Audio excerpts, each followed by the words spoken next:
Hello friends, welcome to our channel Kastur Classes.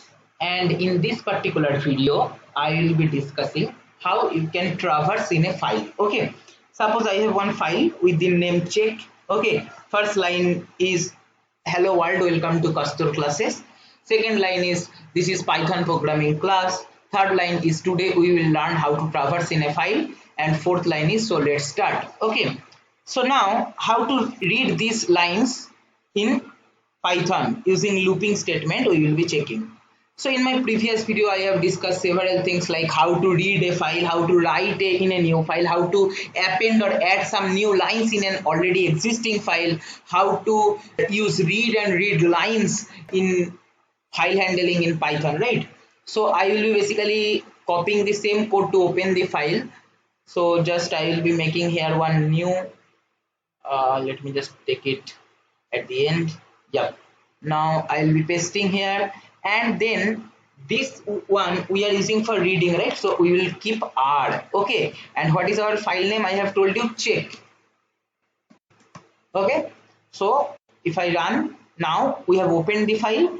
Now to traverse in the file, rule is for I in E. We have used same kind of looping for traversing in list, for traversing in string. Like for string, I will take each time one character. For list, I will take each time one list element. Like here, I will take each time one new line. Okay, like for here, first line it will be taking first, then second line, then third line, and then fourth line. Okay, so basically that's what is our whole job. So I can simply print for I in E, print I, that is new line. And after the for loop is done, obviously don't forget to close this file. Okay, E dot close. Let us check. See, we will be getting all the lines. Hello world, welcome to Kastur Classes. This is Python programming class. Today we will learn how to traverse in a file. So let's start. Okay, so all the lines basically it is reading one at a time and it is printing. If you want, you can store this in some list if you want.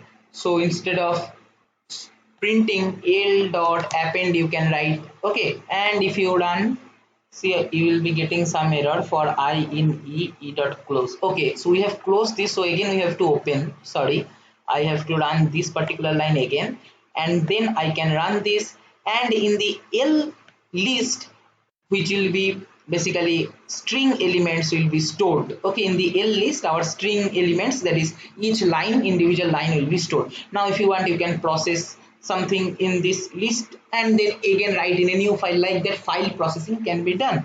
Okay, so this is all for my this video. I hope you have understood this whole concept of file handling. This is all for file handling topic in Python. Please check my previous videos to get the complete idea on file handling. And if you find this video helpful, please like, share and comment. Subscribe our channel if you have not subscribed till now, and don't forget to press the bell icon to get the notification of our latest videos. Thank you.